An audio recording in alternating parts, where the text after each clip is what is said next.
le chef du Hezbollah Naïm Qassem lors d'un discours diffusé le 30 juillet 2025. D'ici la fin de l'année, le Hezbollah sera désarmé, c'est l'engagement pris le 5 août par les autorités libanaises. Une décision historique, car après la guerre civile, 1975 à 1990, le « Parti de Dieu » était le seul à avoir conservé ses armes au nom de la « résistance » contre Israël, qui a occupé le sud du Liban jusqu'en 2000. Au fil des ans, la formation chiite était devenue un acteur dominant de la scène locale et régionale principalement grâce au soutien de l'Iran. Or, ce désarmement programmé est refusé par le Hezbollah, inquiète passablement Téhéran.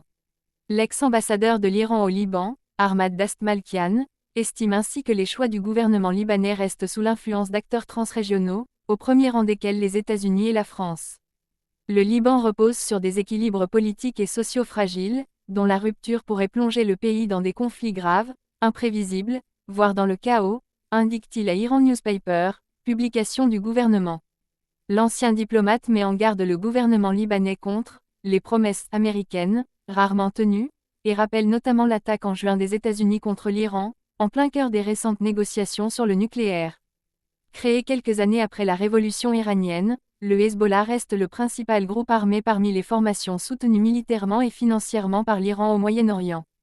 Pour Kayan, journal ultra-conservateur à Téhéran, le désarmement du Hezbollah comme faisant partie d'un projet plus vaste mené par les États-Unis, l'Arabie saoudite et Israël pour façonner le nouveau Moyen-Orient.